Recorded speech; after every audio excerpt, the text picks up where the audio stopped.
that's a crack in the bore wall. Look at that, it's in like brand new condition. So this is the new block. Fingers crossed we'll keep it together this year.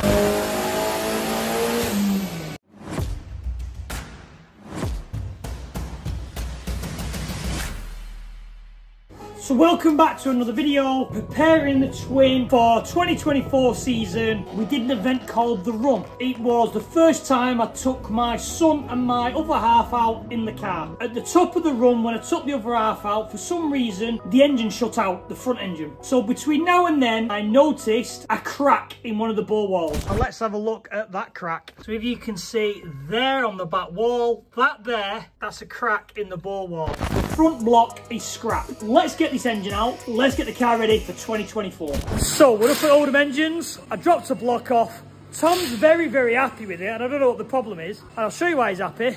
Look at that, it's in like brand new condition.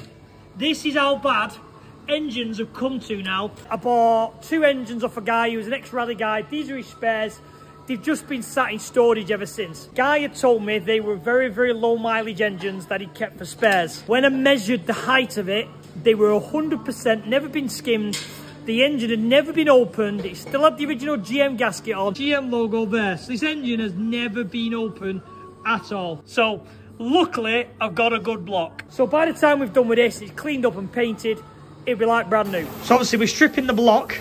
This is something we didn't know. Snap the trigger wheel again. This has got to be, well, the rear one's done it 2 or 3 times. The front one's never done it. And what is really weird is I was able to bump this and get it to run again. So this now is the original cracked block. So obviously we bored the bore out of the one which is cracked, and now it's cleaned up. You can see the crack perfectly as it goes all the way down. Never seen that before. Very, very interesting. So this is the new block. Bore it to size, well, a slightly smaller, and then your final hone it to absolutely bang on spec of what you need for clearances and what spec the pistons need. Also what we do is, this is called a torque plate.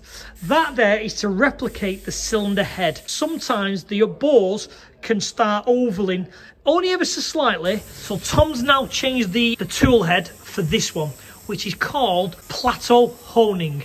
I'll go over to the board and I'll explain what this does. Under a magnifying glass, the walls have peaks and troughs, and then what it does is when your rings are going up and down, this is kind of like the bedding in scenario, it kind of takes the tips off and then makes them all kind of flat. That's what your rings do.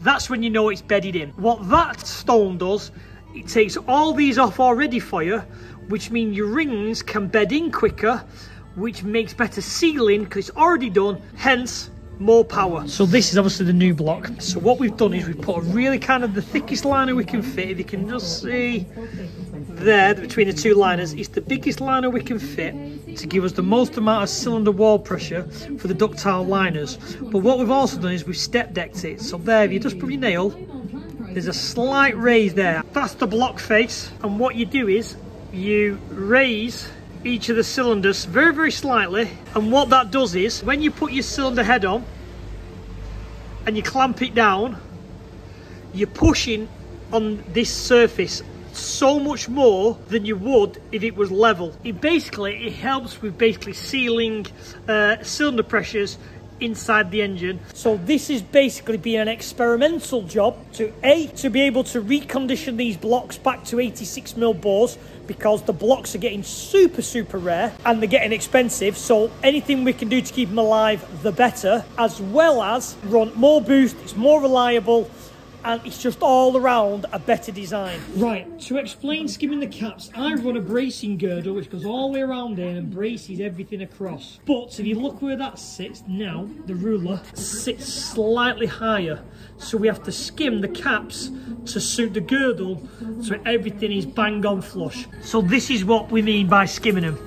So we've had to take a slight bit off there, offset the middle and there. So that basically is the same height now as the edge of the block, as you can see there, and it'll all reinforce the bottom end. So that's all the cap skim now.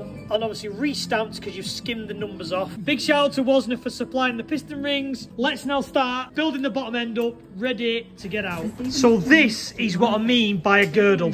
So we have this steel plate which goes all the way across everything just to reinforce the bottom end.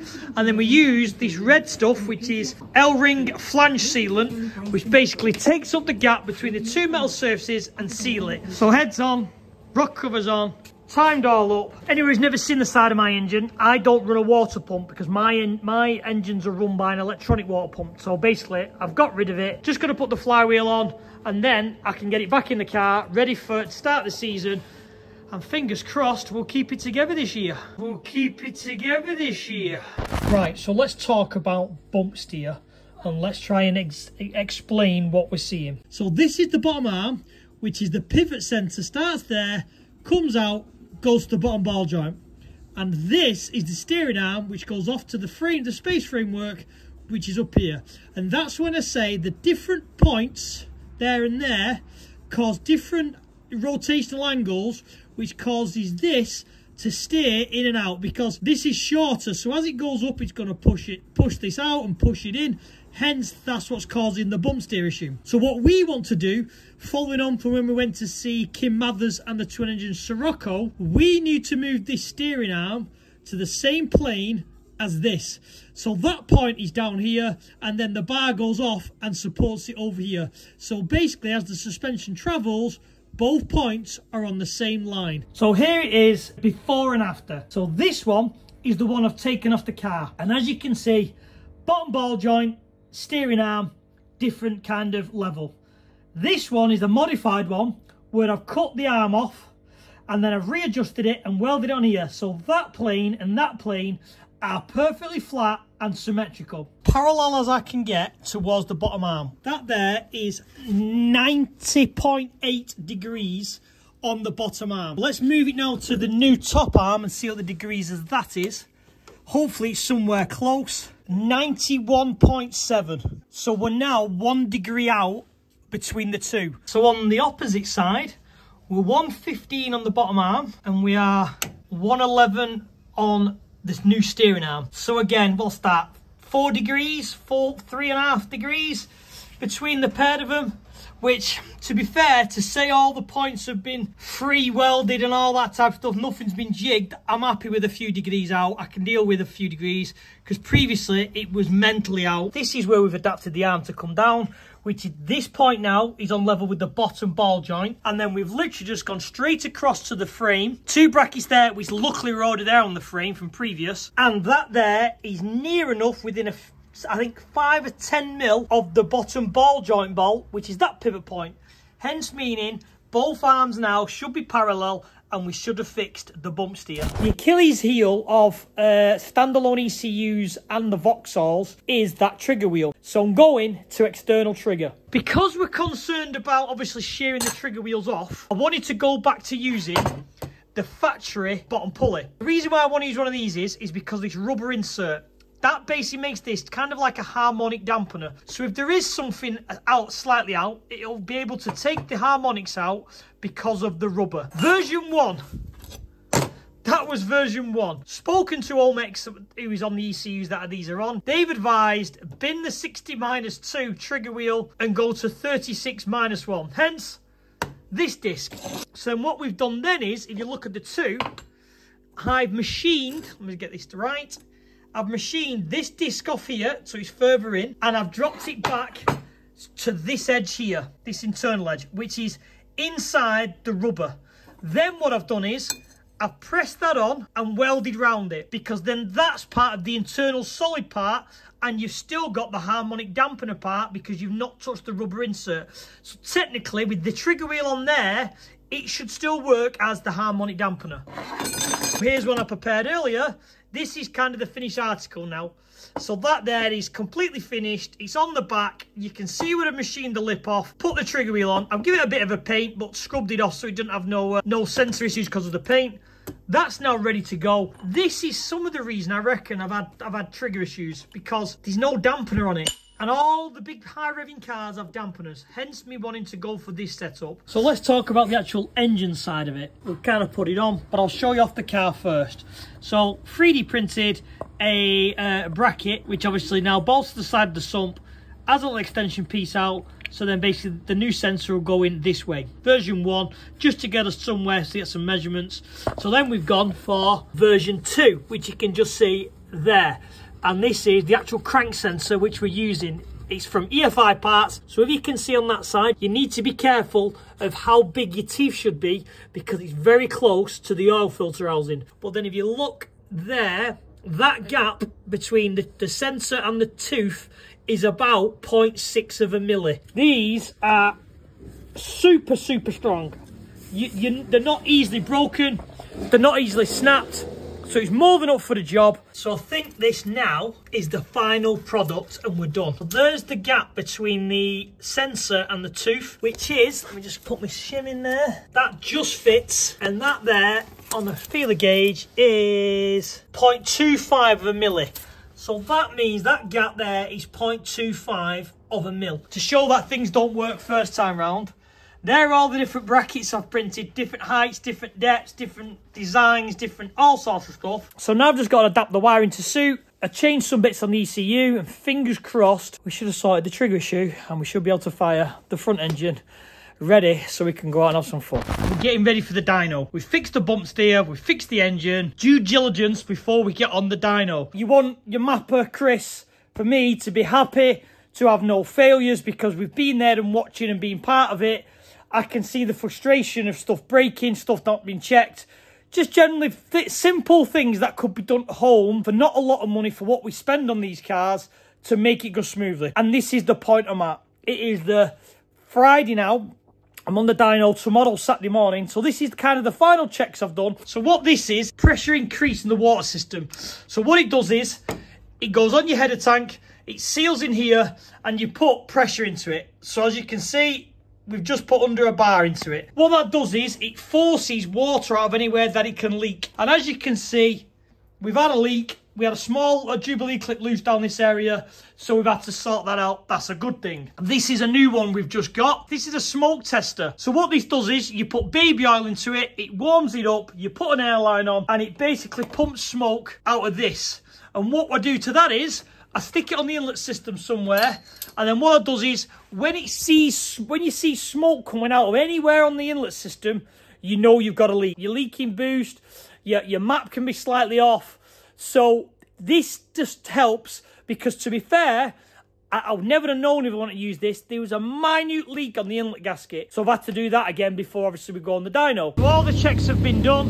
And as you can see, all we're doing is basically running up to temperature, doing some basic checks on it. She's ready to rock and roll. Let's get her on the trailer. Let's get over to EFI parts. I think we all know what's coming. We've all seen this before. I'm at EFI parts. I feel good. The car seems, I've done all my checks, as I've said, quite confident. D-Day, let's get it on the dyno, and fingers crossed that we end today with a success. So this is on just before me, a little bit of a power run. This is one of 7 Lotus Elises. Supposedly there was a shortage of engines and they put a special engine in it, and it's on the GEMS ECU. So this is on just to have a quick power run before we go on the dyno. But just put on the dyno. I wouldn't say I'm nervous, quite looking forward to it if I'm honest. Fingers crossed. So what are the goals for the dyno? We're on a fresh engine. Just check over the map. The engine should be identical to the previous one, but just give it a once over, make sure it's right. Then we've got the boost control I'd like him to look at, because for some reason the car had 2-bar wastegate springs in. So basically what that means is the least amount of boost this car can run on any of the engines is 2-bar, which is no good. Which I think is some of the reason why I'm struggling with grip, traction, sometimes damaging engines, because it's literally all of it or none of it. So I'm hoping now we've got a 1-bar spring in there, we can gradually bring the boost curve in, make it a bit more controllable. The third job is the trigger wheel. I've put the different trigger wheel on the front. I want to know, which theory would tell me it's right, is it right? So technically, I've bolted it on, I've set it with a timing light. Is the timing on the ECU good enough to run, drive and go out and race with? To be fair, I feel quite confident, but it's either going to be a good day or a bad day. The timing had set was slightly wrong because I didn't lock the ECU to 0. Now we're just starting to basically check the map, to check it, the ignition timing's fine, to correspond with the trigger wheel.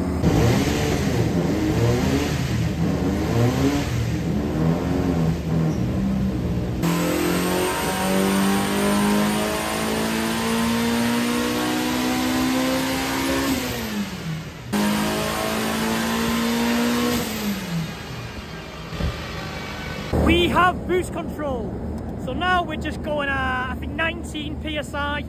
We've just made, I think, 460, so at least I can get some power management now.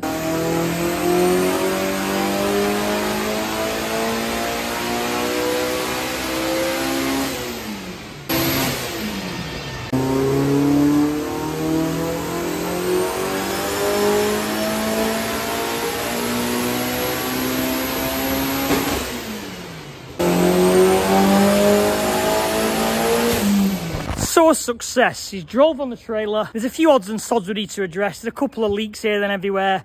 It blew a breather pipe off, so I need to put up a new Jubilee clip on that. A few odds and ends. But we finally got where we are, and we finally got to the point where we can have some boost control and I can turn it down to around a bar of boost, hopefully make this thing go straight, because that's the goal and that's what we're attacking. We made I think it was 570, 580, around that mark, which is what we kind of expect, and that's where we normally see, because what we normally see is at around 2 bar of boost, the turbo or the engine doesn't like to breathe anymore, so that's the limit of where we can run. But 570, 580, I'm more than happy with that. Still makes it around 1200 horsepower combined.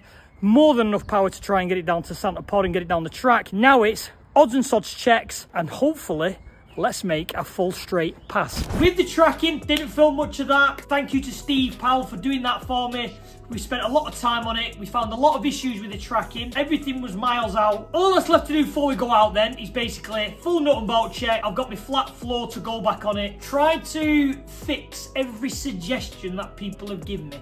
So one suggestion was, is the wind coming underneath the car, hitting the back end, the bumper, because it's open and space framed, and lifting the rear.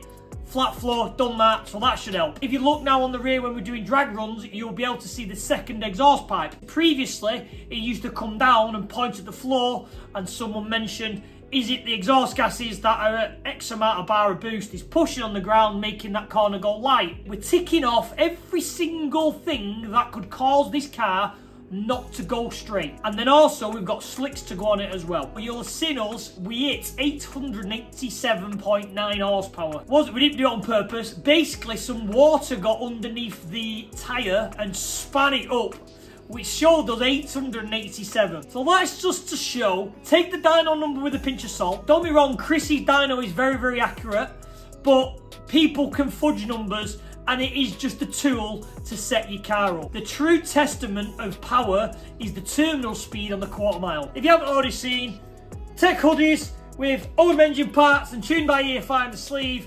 If you're interested in the hoodie, drop us a message on our social medias. Thank you guys for watching. I appreciate all the support, and we'll be out very, very soon, and I'll see you all on the next video.